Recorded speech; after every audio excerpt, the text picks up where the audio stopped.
broken, lost, betrayed, desperate to stop the pain.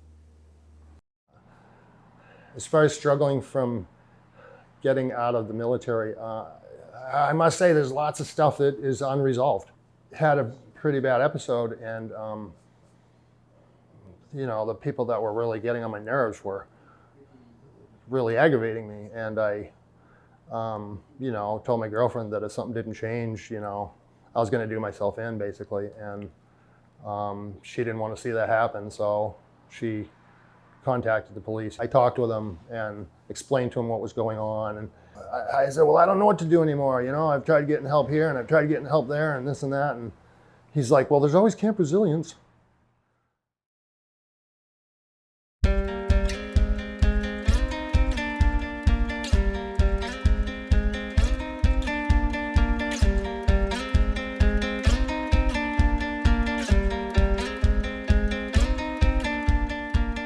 We have veterans hurting, we have first responders hurting, and we try to offer them tools, you know, to correct those, you know, those hurts. So what happened was back in 2013, a West Point classmate of mine was skiing at Gunstock. He goes, you know, this is such a beautiful place, talking about the Lakes region. It'd be a great place to do something for veterans. And I kind of did one of those absolutely type of things. There's plenty of research about all three prongs of the approach. So facilitated peer-to-peer counseling. Essentially, when you put veterans and first responders in groups together where they share a common experience, that really helps sort of bring out whatever it is that's ailing them. Life skills workshops, we do a variety of different retreats, and the life skills workshops generally are centered around whatever that focus is, whether it be equine therapy, couples, family retreats, those that are focused on just general wellness. And then in the third, of course, is outdoor experiential learning, which there's actually a study that just came out a couple of months ago from the Sierra Club about veterans and immersion in the outdoors. And it basically says that any mental issues that they're suffering as a result of their service really come a long way, and they get better based on just exposure to the outdoors. All three of those things combined really seem to be a lightning in a bottle here at Camp Resilience. And of course, one of our goals is to keep that going after they're gone. So we have a 6-month follow-up program after the 3 or 4 day weekend that they spend with us. The groups have bonded during the retreat. They feel safe amongst each other to talk about some very personal things. So now when they go away, if something happens, good or bad, they post in the chat room. They don't have to feel like they're bearing their soul to, you know, like on Facebook or anywhere else to the public. It's to their own private group, and they're getting a lot of support that way. Kurt asked me to be on the board of advisors, and I think Camp Resilience really does wonderful retreats that offer healing for first responders as well as veterans. I have found through the retreats and through the input from the attendees that it is not a big leap from veterans to first responders. The traumas are different, but again, the way we react to them, the way first responders and the way veterans react are exactly the same. So we have found that there is really no leap. Participants have shared things with me, mostly things that I'm just, you know, ill-prepared, I think, at the moment. And then I realized they don't need a response. They just need me to just be quiet and listen to them when they talk about perhaps having thoughts of suicide. So that was the model that we used when we started putting Camp Resilience together. And now that we've run 85 retreats and served 800 plus participants, we have determined that yes, that actually does work very well. You know, you came home, you had a 72-hour debrief, which included mental health screening, which is basically, are you feeling homicidal? No. Are you feeling it? No. All right, then you're good to go. You know, and they don't understand. They're gonna say no. Soldiers are gonna say no because all they want to do is go home. And that was me. Even though I was experiencing all this anger, frustration, I was depressed, and I'm dealing with like serious PTSD, you know? When they asked me those questions, I was just like, no, I'm good to go. I'm good to go, wow, you know? And in 72 hours, I was home.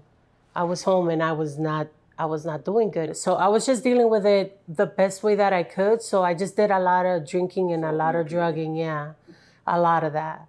So here I was going to work, right? Trying to do the civilian thing. But in my mind, I'm going 100 miles an hour and about to kill you if you look at me a certain way. See what I'm saying? So you can only keep that up for so long, right? Yeah. Before you snap and things just, you have a mental breakdown, right? If I don't talk to someone about what's happening to me, I'm not going to make it, because I had already tried killing myself a couple of times. So I got involved with the VA and they got me therapy. I started seeing a therapist and I got a psychiatrist. So she helped me with, my medication, and the therapist really helped me to talk things out, slow things down, and get some coping skills, which were not drinking and drugging, I really didn't know what I'd get out of Camp Resilience when I came here. I also want to believe that all the people that are running Camp Resilience want to help people, and they want people to get better, and they don't want veterans to feel like crap. At first, I really didn't like the life coach woman. But, I've been thinking about so many things she said, and it's so true. This stuff is so true, When you get together with other vets and other people that have served or have experienced traumatic environments, whether it is through their jobs, it's like a camaraderie, a sense of relief. We all know, we're all here, and I don't know, I just feel safe in this space. So, and because I don't really do things when I'm home, this gives me that relief.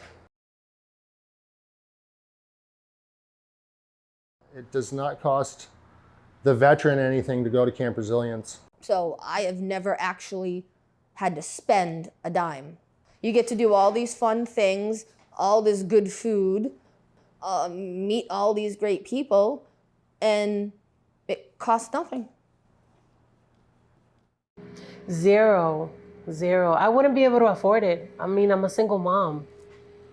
Cost us nothing. Gas to come. It's worth every penny of it.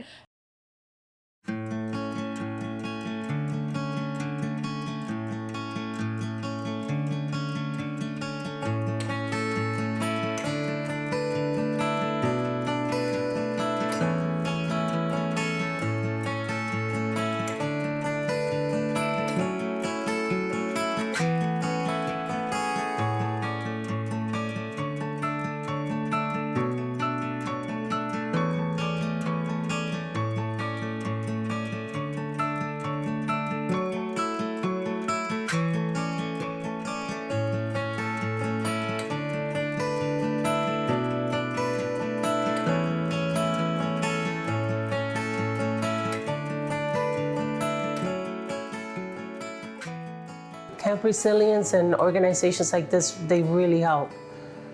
They really do. I'm not sure what would have happened if I hadn't come here,